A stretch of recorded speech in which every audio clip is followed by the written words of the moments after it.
পড়ছিলাম তোমার নামে লেখা চিঠি, কলমে নওরিন মুনতাহা হিয়া। পর্ব সংখ্যা 42। আজ মঙ্গলবার অরণ্য বাড়ি ফিরবে। সকাল থেকে রেহানা বেগম রান্না করা শুরু করে দেন। শুধু অরণ্য না, চৌধুরী বাড়ির প্রত্যেক সদস্য আজ তাদের বাড়িতে বেড়াতে আসবে। কাল রাতে অরণ্যের সুস্থতার খবর সকলকে জানানো হয়েছে। হাসপাতালে রেহানা বেগম আর সায়মা দেখা করতে যেতে চেয়েছিল, কিন্তু ডক্টর বলেছে যে অরণ্য এখন সম্পূর্ণ সুস্থ, সে কাল সকালে বাড়ি ফিরতে পারবে। যার কারণে রেহানা বেগম আর সায়মা আর হাসপাতালে যায় নাই। সায়মা বাড়ির সব জিনিসপত্র সুন্দর করে সাজিয়ে গুছিয়ে রাখছে। প্রায় 12টার দিকে অরণ্য গাড়ি তার বাড়ির সামনে এসে উপস্থিত হয়। হাসপাতালে প্রায় 2 বছর অরণ্য অ্যাডমিট থেকেছে। সেখানে কিছু কাগজপত্র আর অন্য সব কাজ শেষ করে আসতে সময় লেগেছে। গাড়িতে এখন ইনায়া আর অরণ্য। ইনায়া এতক্ষণ অরণ্যের হাত শক্ত করে ধরে বসেছিল, যেন হাত ছেড়ে দিলে অরণ্য পালিয়ে যাবে। অবশ্য এতে অরণ্য খুশিই হয়। কোমা থেকে ফিরে এসে তার বউ এত যত্ন করছে, আদর করছে, ভালোবাসা দিচ্ছে, যা অরণ্যর কাছে স্বপ্নের মতো। যদি অরণ্য আগে জানতো যে ইনায়া তাকে এত ভালোবাসবে, তবে অনেক আগে অ্যাক্সিডেন্ট করিয়ে হাসপাতালে অ্যাডমিট হতো। গাড়ি বাড়ির সামনে এসে পৌঁছায়। ইনায়া গাড়ি থেকে নেমে যায়। এরপর অরণ্যর কাছে গিয়ে ওকে গাড়ি থেকে নেমে আসতে সাহায্য করে। দুজনে একসাথে বাড়ির ভিতরে চলে যায়। আজ কতদিন পর আবার সে তার বাড়িতে ফিরে এসেছে। রেহানা বেগম আর সায়মা এগিয়ে আসে অরণ্যর কাছে। রেহানা বেগম অরণ্যর মাথায় হাত রেখে বলে, তোমাকে অনেক মিস করেছি আমরা অরণ্য। নামাজ পড়ে কত কান্না করেছি তোমার সুস্থতার জন্য। যাও এখন রুমে গিয়ে ফ্রেশ হয়ে আসো। তোমার জন্য নিজ হাতে খাবার রান্না করেছি আমি। মাথায় রেহানা বেগমের হাতে আলতো ছোঁয়া পেয়ে অরণ্য চোখ বন্ধ করে নেয়। আজ প্রায় 10 বছর পর তার মা তার মাথায় হাত রেখেছে। মায়ের এমন রূপ এতদিন পর সে দেখেছে। মায়ের কাছে যাওয়ার জন্য, তার কণ্ঠে নিজের নাম শোনার জন্য, একটু ভালোবাসা পাওয়ার জন্য অরণ্য কতটা ছটফট করেছে।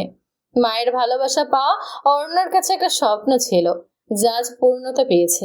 অরণ্য এগিয়ে গিয়ে রেহানা বেগমকে জড়িয়ে ধরে। এরপর বলে, সত্যি আম্মু, তুমি আমাকে মাফ করে দিয়েছো। আমার সুস্থতার জন্য কান্না করেছো। আমি বাড়ি ফিরবো বলে তুমি নিজ হাতে রান্না করেছো। বিশ্বাস হচ্ছে না আমার। রেহানা বেগম আজ এত বছর পর আবার তার সন্তানকে বুকে জড়িয়ে নেয়। তাদের কথা বলার মধ্যে সাইমাও ছুটে আসে। সে তার মা ভাইকে জড়িয়ে ধরে। আজ প্রথমবার 2 সন্তানকে এত কাছ থেকে একসাথে আগলে রেখেছে। তাদের পরিবার সম্পূর্ণ হয়েছে। বাড়ির সদর দরজায় ইনায়া দাঁড়িয়ে রয়েছে। এই দৃশ্য দেখে তার মনেও সুখের অনুভব হয়। আবার সে তার শ্বশুর বাড়ির প্রত্যেক সদস্যকে একসাথে দেখছে। বিয়ের পর আজ প্রথমবার পরিবারের সাথে সুন্দর মুহূর্ত কাটিয়ে অরণ্য আর ইনায়ের রুমে চলে যায়। অরণ্যর শরীর এখন সুস্থ, কিন্তু ডক্টর বলেছে তাকে রেস্ট নিতে, নিয়মিত ওষুধ কন্টিনিউ করতে। রেহানা বেগম আবার রান্নাঘরে যায়। আজ তার সংসার পূর্ণ হয়েছে। তার চোখের পানির বিন্দু জমা হয়। এই কান্না কষ্টের না, সুখের। 2জন সন্তান আজ রেহানা বেগমের খুশি। নিজেদের সংসার নিয়ে এর থেকে বেশি একজন মায়ের আর কি চাওয়ার রয়েছে। রুমে প্রবেশ করে অরণ্য।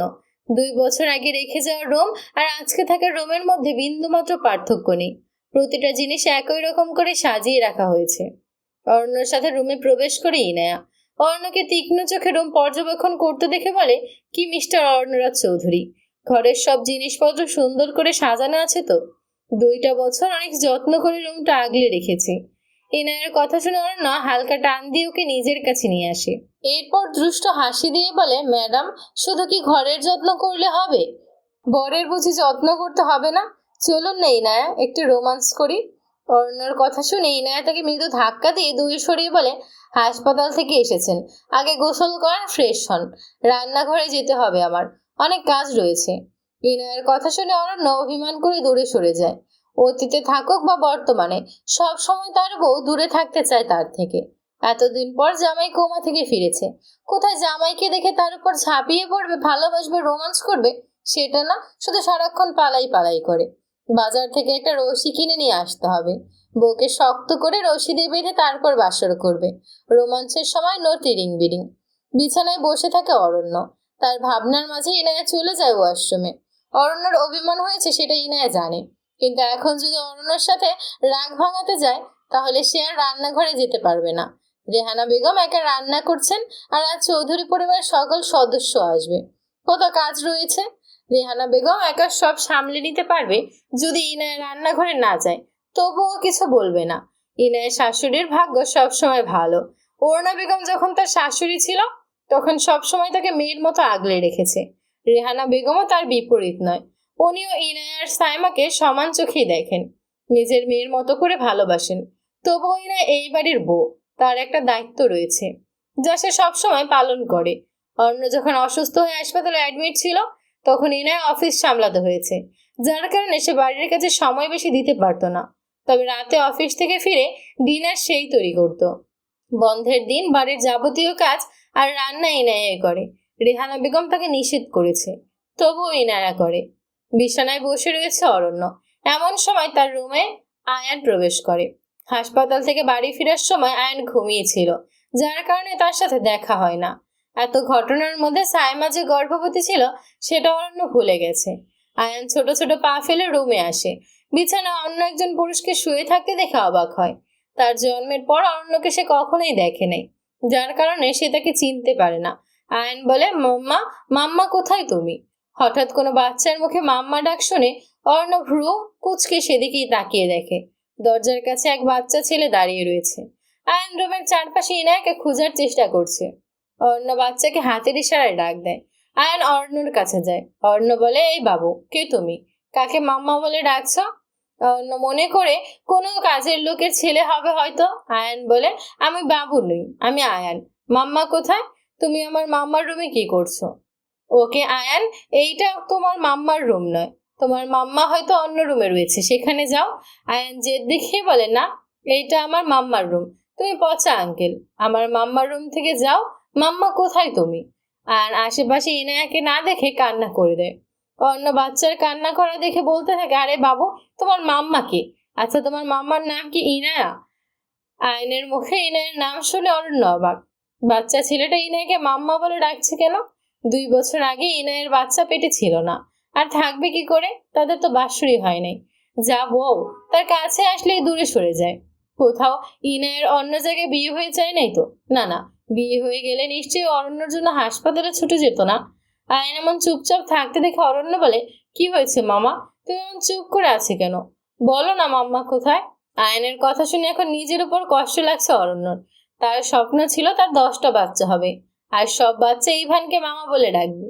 কিন্তু এখন তার বউয়ের বাচ্চা তাকেই মামা বলে ডাকছে। এই জন্য মানুষ বলে, অন্যজনকে বিপদে ফেলার চেষ্টা করলে উল্টো নিজেকেই বিপদে পড়তে হয়। অর্ণ বলে, এই বাচ্চা, তুমি আমার বউকে মাম্মা বলে ডাকবে না, ইনায় শুধু আমার বাচ্চার মাম্মা হবে। আয়ন অরণ্যর ধমক শুনে কান্না করে দেয়। ওয়াশরুম থেকে আয়নের কান্নার আওয়াজ শুনে ইনায়া বের হয়ে আসে। ওয়াশরুমের দরজা খুলে ইনায়কে বের হয়ে আসতে দেখে আয়ন তার কাছে ছুটে যায়। ইনায়া আয়নকে কোলে তুলে নেয় আর বলে, কি হয়েছে আয়ন বাবা, কান্না করছো কেন? কে বকা দিয়েছে তোমাকে? কারে তো সাহস আমার আয়ন বাবুকে বকা দেয়? ইনায়ের কথা শুনে অরণ্যর মনে হয় হার্ট অ্যাটাক করবে। বউ তার বেঈমান নারী। আয়ন কান্না করা 2 চোখে অভিমানী স্বরে অরণ্যের দিকে আঙুল দেখিয়ে বলে, মাম্মা, ওই পচা মামাকে বকা দিয়েছে, বলে তুমি নাকি আমার মাম্মা নও, আর আমাকে অনেক জোরে ধমক দিয়েছে। আয়ানকে অরণ্য বকা দিয়েছে। কথাটা ভেবেই ইনায়া অরণ্যের দিকে তাকিয়ে বলে, অরণ্য, আপনি আয়ানকে বকা দিয়েছেন কেন? জন্মের পর প্রথমবার ভাগ্নেকে দেখলেন আর ওকে বকা দিলেন, মামা হয়ে এমন ধমক কেন দিয়েছেন? ইনায়ের কড়া কণ্ঠ সম্পূর্ণ শোনে নাই অরণ্য, শুধু মামা শব্দটা শুনেছে। মামা মানে? অরণ্য বলে, মামা মানে? কি মামা মানে? সাইমার ছেলে কি আপনাকে মামা বলে ডাকবে না?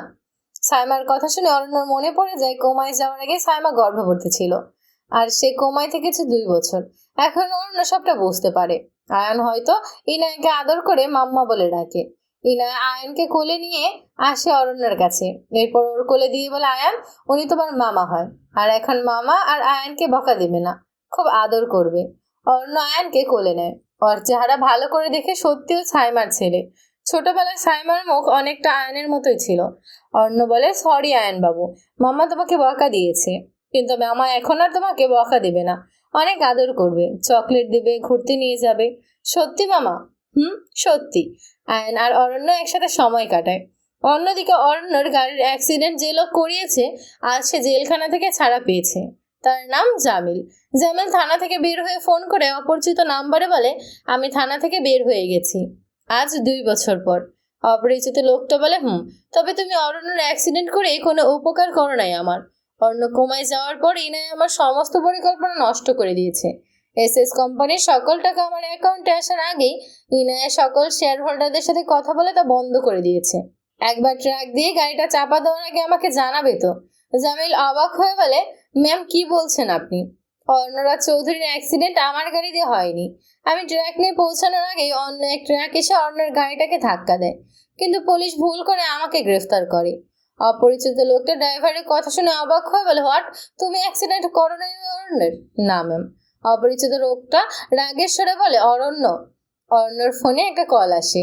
অর্ণ সেটা রিসিভ করে শয়তানে হাসি দিয়ে বলে, প্রায় 2 বছর পর তোমার সাথে কথা হলো রামিম। বস, আপনার কাছে শয়তানও হার মানবে।